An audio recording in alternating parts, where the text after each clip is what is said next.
Coucou les Kimichou, on se retrouve aujourd'hui pour une vidéo book haul. On est sur le mois de février, vous savez que j'ai toujours un décalage de 2 mois pour ne pas qu'il y ait trop de similitudes, notamment avec la vidéo book mail. Et ça doit sûrement s'entendre, j'ai une voix un petit peu en cacahuète à la suite de mon week-end à Paris pour la rare, du coup j'espère que ce sera quand même suffisamment confortable. Et bien ma foi, on va vite se rendre compte que ce mois de février a été chargé en collector. Après, en même temps, c'est les livres que je préfère commander, acheter, recevoir et compagnie ou me faire offrir par mon conjoint. Du coup, sans plus tarder, je vous propose de commencer avec les services de presse. J'en ai reçu plusieurs pour ma fille, mais il y en a 2 qui sont dans la voiture respectivement de mon conjoint et de moi-même pour l'occuper quand on roule. Mais j'en ai un 3e avec moi, c'est donc celui-ci. Il s'agit d'un bateau pour Pierre dans le monde de Pierre Lapin. Et ce fameux monde justement est publié au sein de la maison d'édition Gallimard Jeunesse. On a également reçu le Grand Imagier et une autre petite aventure où il y a eu une grosse tornade dans la forêt et il faut retrouver le panier de leur maman lapin. C'est une famille que ma fille adore suivre, on en mange tous les jours de la famille Pierre Lapin et compagnie. Ses petites sœurs, il y en a plusieurs, que de Coton, Trotso et Flopso, on les connaît tous. Celui-ci c'est peut-être celui-là qu'elle préfère un petit peu moins avec des gros guillemets parce que il n'a pas d'interaction, c'est juste vraiment de la lecture. Et ma fille est à un âge où elle aime pouvoir justement lever un petit peu des volets ou autres, et donc du coup celui-ci, c'est celui-là qu'on va lui lire quand elle est le plus fatiguée et qu'elle n'a pas forcément besoin d'interaction. Mais c'est un univers que je vous recommande à 300% pour les dessins et la sensibilité qu'il présente. J'ai également reçu un tout nouveau service de presse de la part des éditions Hugo Stardust. Il s'agit donc de Damsel, écrit notamment par Evelyn Sky.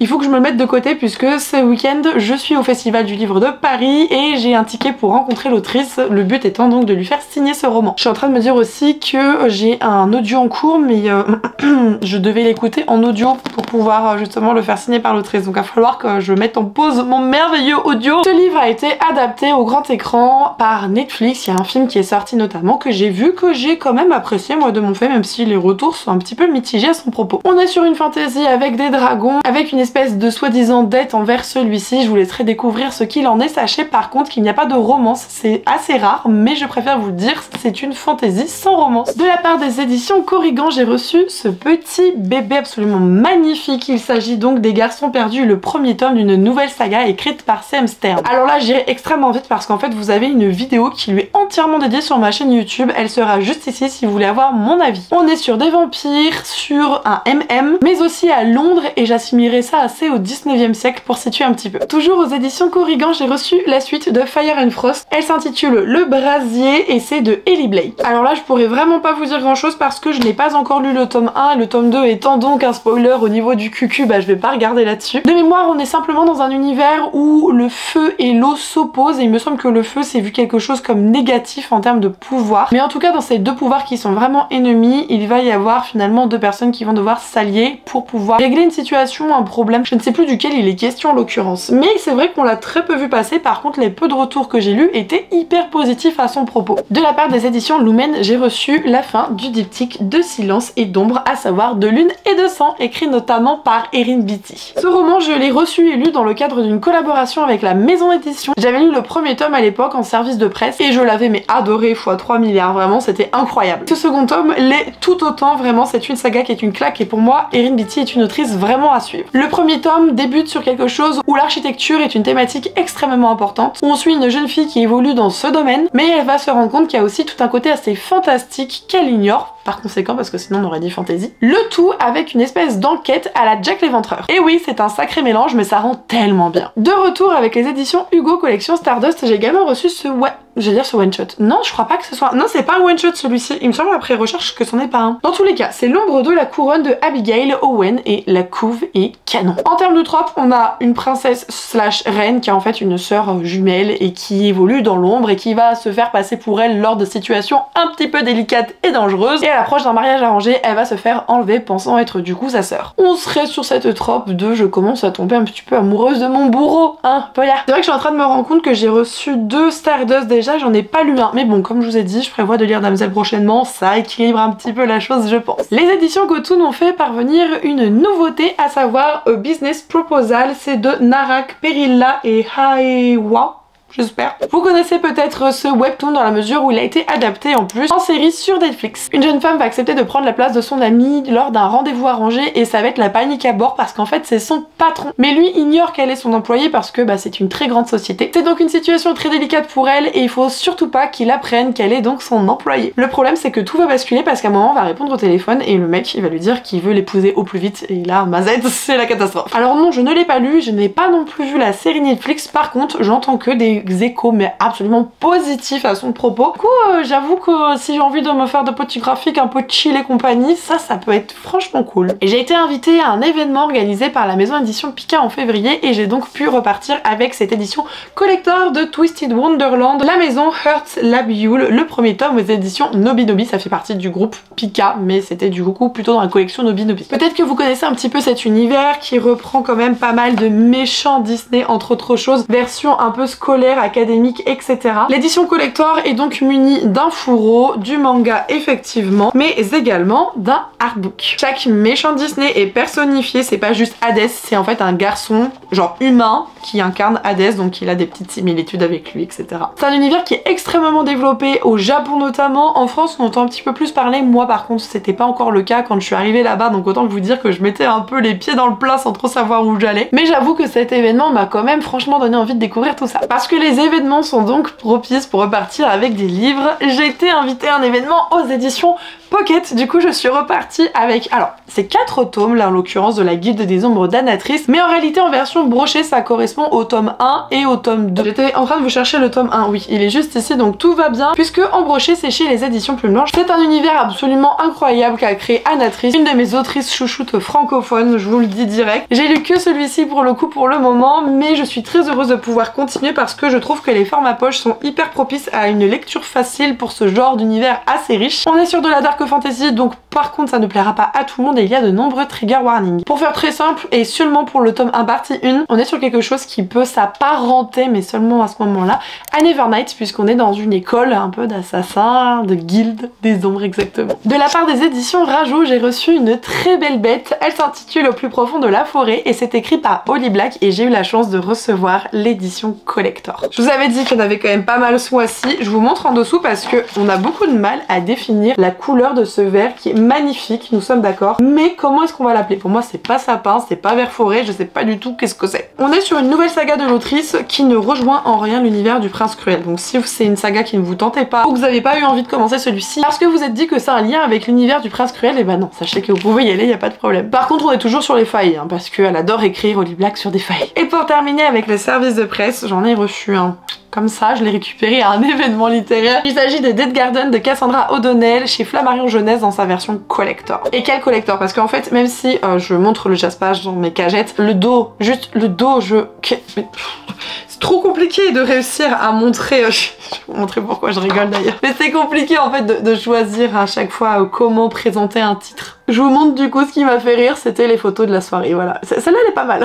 Et celle-là c'était une photo de groupe. C'est vrai que l'information est peut-être passée à la trappe parce qu'il y a eu un petit manque de communication à ce propos, mais ce n'est pas un nouveau livre, il faut savoir que c'est une réédition. Il s'agit d'une réédition de Lenora Ken, alors je crois qu'on dit Ken ou Kin, je ne sais plus. Bah si on dit Kin parce que c'est Rebecca Kin. Bref, tout ça pour vous dire qu'en fait c'est la saga qui concerne sa fille, qui a déjà été publiée en fait, simplement elle a été retravaillée, je crois qu'elle nous avait dit qu'il y avait un tiers à peu près du récit qui a été modifié. Alors non, vous n'êtes pas obligé d'avoir lu Rebecca Kin pour commencer, par contre si vous commencez ça, vous serez spoilé. La différence c'est que Rebecca Kin c'est beaucoup plus adulte et celui-ci du coup il peut être publié chez Flammarion Jeunesse, donc le public est quand même assez différent. De mémoire c'est un univers qui fait un petit peu Beat Lit encore une fois avec des sorcières, des créatures dans la ville etc.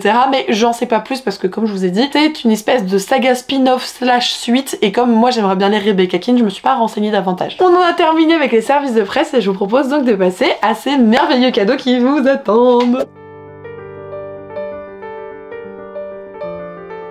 Il faut savoir qu'en février, j'ai pas compris, je ne plains pas, loin de là. Mon chéri est rentré un samedi midi avec un poké, des fleurs et 3 romans. Voilà. Du coup, je vais vous présenter ces 3 romans parce que le poké, il est plus là depuis longtemps, n'est-ce pas? Et les fleurs, bon, depuis, malheureusement, c'était un bouquet, donc elles ne sont plus. Tout d'abord, il m'a pris Plein ciel de Siècle Vaelban, je sais pas, chez Brash John dans la collection Big Bang. Of course, il s'agit de l'édition collector. Par contre, elle a un gros bobo, mais je ne veux pas appuyer davantage. Je sais pas si vous voulez vous en rendre compte ici, là. Vous voyez? Tchac! Et il m'a dit qu'a priori, c'était tous comme ça, donc malheureusement, il a pas eu trop le choix.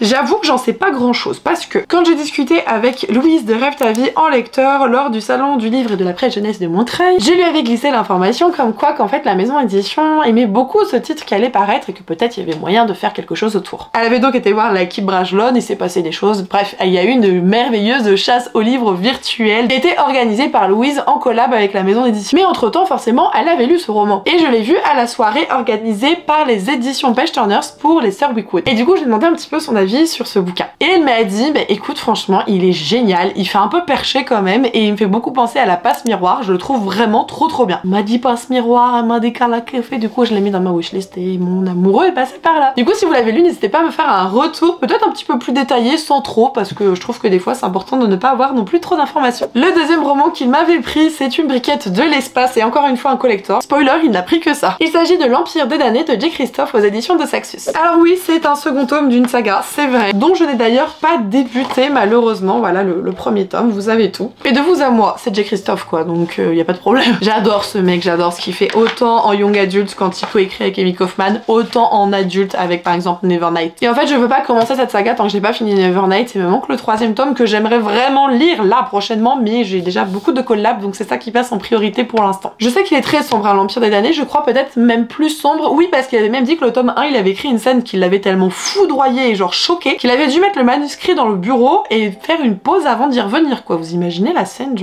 Je sais pas ce qu'il a écrit mais ça doit être hard hein. Du coup je suis trop contente de l'avoir. Et le 3e c'est à cause de nombreux avis sur les réseaux sociaux, dont notamment il faut le dire celui de mon amie Aurélie de la chaîne Livromancienne. J'ai eu très envie de découvrir Porcelaine sous les ruines, écrit par Ada Vivalda et publié au sein de la maison d'édition Olympe. Comme pour le livre précédent, c'est une édition collector qui n'a pas une grosse plus-value si vous voulez, dans le sens où il n'y a pas de jazz page ou autre, et en fait pour moi dès qu'il n'y a pas de jazz page il manque une plus-value quoi, c'est clair. J'avoue que par contre à l'intérieur c'est quand même sympa là, les N-Pages elles rendent bien, j'aime beaucoup. Un peu bibliothèque apothicaire et tout, c'est trop classe. Je vous en avais parlé dans les sorties littéraires du mois de février, il me semble que c'est un génie, enfin c'est une femme génie déchue sur Terre. Et elle va essayer de prospérer, d'évoluer. Je crois que la ville qu'elle va construire, dans laquelle elle va se rendre, enfin pour le coup c'est vraiment le mot que je vous ai dit précédemment, elle va prospérer grâce à elle. Et ça va attiser la convoitise et la jalousie des royaumes voisins. Et je crois qu'il y a l'une de ces personnes qui va donc se déplacer et il va s'en suivre certaines choses. Ada Vivalda, c'est une autrice qui a déjà écrit plusieurs romans de style assez similaire dans le sens où il y a ce côté un petit peu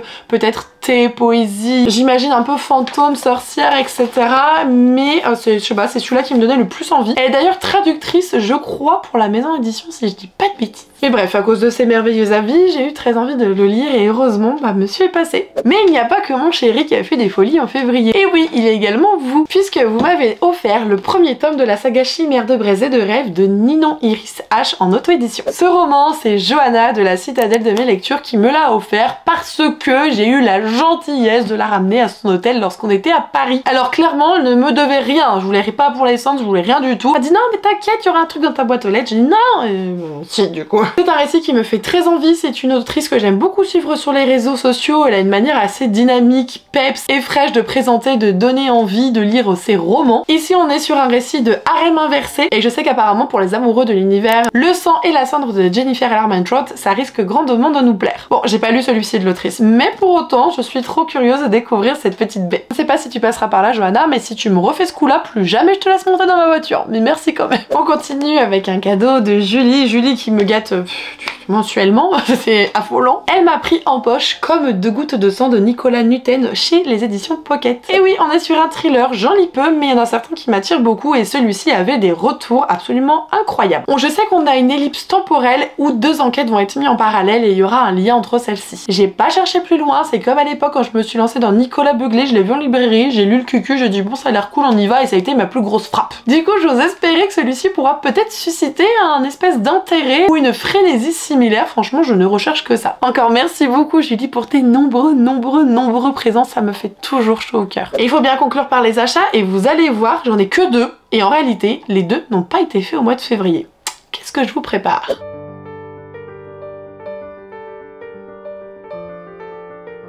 Tout d'abord, pour le premier d'entre eux, j'ai participé à une campagne Ulule il y a un petit moment maintenant et j'ai reçu la bête en février. C'est donc le Chant des voiles de Tiffs en auto-édition. C'est une bête absolument magnifique. Je vous invite vivement à regarder le bookmail du mois de février qui sera juste ici parce que l'unboxing était incroyable avec tous les goodies qu'il y avait. On est sur une histoire de piraterie avec, je crois, un petit peu de romance, mais les romances chez Tiffs, c'est pas des romances smut. C'est pas du tout ça et ça prend nullement le pas sur l'histoire. Elle a fait un objet livre d'une qualité absolument folle, enfin voilà, ça c'est un travail d'auto-édition, ok, et vous allez peut-être me prendre pour une cinglée, mais j'ai pas été plus loin que de voir ouais il est beau, ouais il est Tiffs, j'achète. Oui, parce que j'adore l'autrice, j'ai lu sa duologie Alunia dont il me reste le spin-off à lire pour le moment. C'est une femme que j'aime énormément, hyper adorable et j'avais très envie de la soutenir sur cette campagne dont visiblement on est sur un roman de piraterie. Et celui-ci j'avais simplement oublié de vous le présenter en janvier puisque j'avais acheté d'occasion dans une association à 30 centimes je crois. Il s'agit des Éternels, le premier tome de Amy Kaufman et Megan Spooner aux éditions J'ai lu. On est sur un récit de science-fiction et j'adore la science-fiction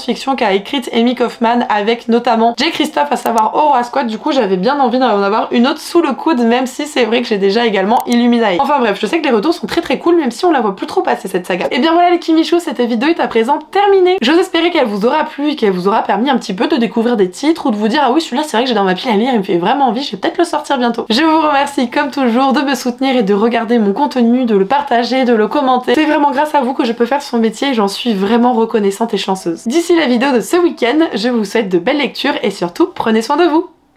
Ciao!